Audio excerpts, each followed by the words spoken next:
O relato que estamos prestes a mergulhar nos transporta para as brumas de um passado antediluviano, um período onde as fronteiras entre o celestial e o terreno pareciam perigosamente tênues. No capítulo 13 do livro de Enoque, encontramos o patriarca em um momento de profunda tensão espiritual. Ele não é apenas um observador, mas um mediador colocado entre o Criador e os anjos caídos, conhecidos como vigilantes. Estes seres, que outrora desfrutavam da luz da presença divina, agora encontram-se mergulhados no terror do julgamento iminente. O cenário desta narrativa se estabelece nas águas de Dan, ao sul da terra de Hermon, especificamente em um local chamado Abels Jail. Este nome, que carrega em si a sonoridade da tristeza e do isolamento, serve como o tribunal terreno onde o destino dos rebeldes seria selado por meio das visões recebidas pelo profeta. Enoque nos conta que, após ouvir o clamor desesperado e a petição de perdão dos vigilantes,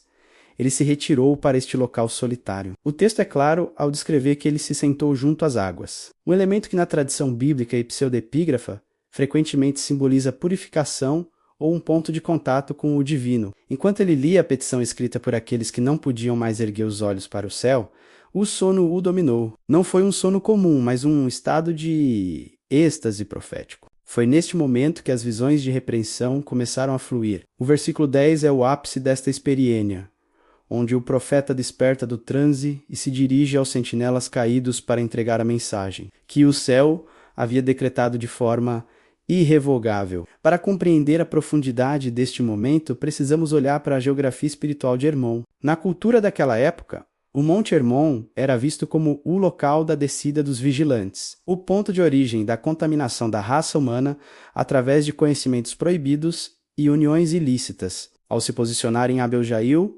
Enoque está no epicentro da crise. A visão de repreensão mencionada no texto não é apenas um sermão moral, mas uma sentença judicial. O termo grego e hebraico subjacente para a repreensão carrega o peso de uma correção severa. Desmascarar da hipocrisia daqueles que deveriam proteger a humanidade, mas escolheram escravizá-la. O conteúdo da visão que Enoque relata é devastador para os ouvintes. Ele descreve ter visto as nuvens o convidando e a névoa o chamando. A linguagem é altamente simbólica, indicando uma ascensão celestial para receber o veredito final. A grande ironia apresentada no capítulo 13 é que os anjos, seres de ordem superior, agora dependem de um homem mortal, feito de carne e osso, para saberem se terão ou não uma segunda chance. A resposta contida na visão de repreensão é um retumbante. Não a porta do céu estava trancada. A petição que Enoque segurava em suas mãos enquanto dormia foi rejeitada pela justiça eterna. Imagine a cena.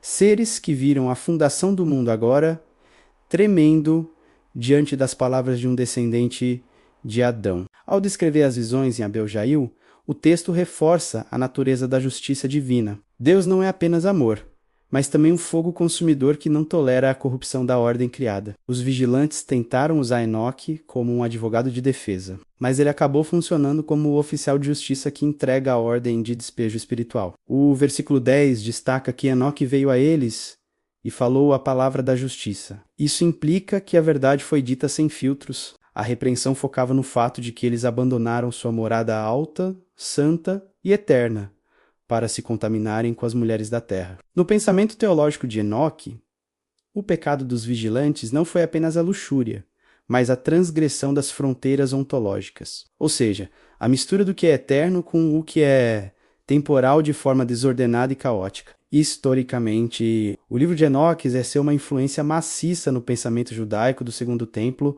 e nas comunidades primitivas de cristãos. A menção de Abel Jail e das águas de Dan conecta a narrativa com a região onde a tribo de Dan, mais tarde na história bíblica, seria associada à apostasia. Isso sugere que a geografia do livro não é aleatória, mas aponta para lugares que o leitor antigo reconheceria como centros de tensão espiritual e rebeldia contra o Altíssimo. A visão de repreensão serve como um aviso para todas as gerações.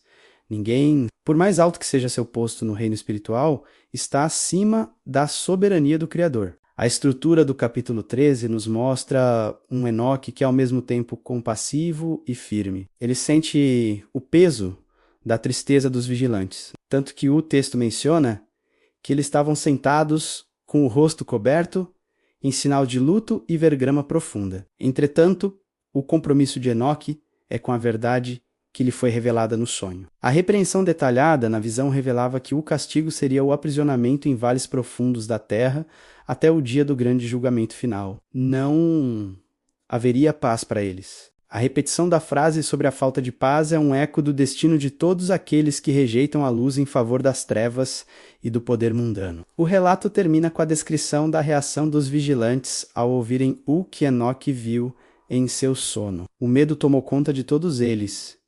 Eles tremeram. Este tremor não era o temor reverente que conduz à salvação, mas o pavor do condenado que sabe que sua sentença é justa e absolutamente irrevogável. Abias-Jail tornou-se assim o símbolo do último diálogo entre o sagrado e o profano antes da separação definitiva. A profundidade teológica aqui reside na soberania absoluta de Deus, que utiliza um profeta humano para julgar seres angélicos, invertendo a hierarquia esperada para demonstrar que a fidelidade pesa mais que a natureza metafísica. Devemos considerar também o estado emocional de Enoque. Ele não era apenas um mensageiro mecânico, ele carregava o fardo de ser o portador de más notícias para entidades que tinham o poder de destruir civilizações. Sua coragem, Abias-Jail, é um testemunho de sua fé inabalável. O texto sugere que ele passou muito tempo redigindo as petições e meditando sobre a queda desses seres. Ele via a beleza corrompida,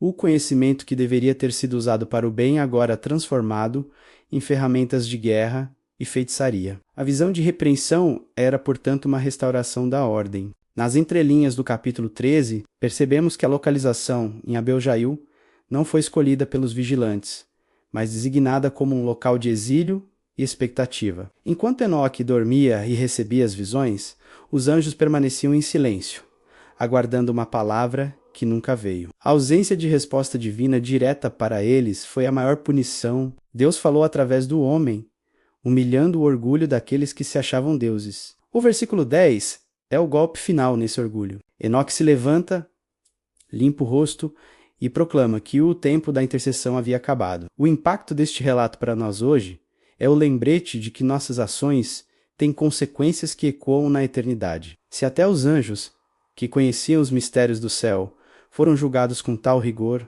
o que se dirá daqueles que desprezam a luz em nossos dias? O estudo de Abias-Jail nos convida a uma reflexão sobre a santidade e a justiça. Enoque não tentou suavizar a mensagem.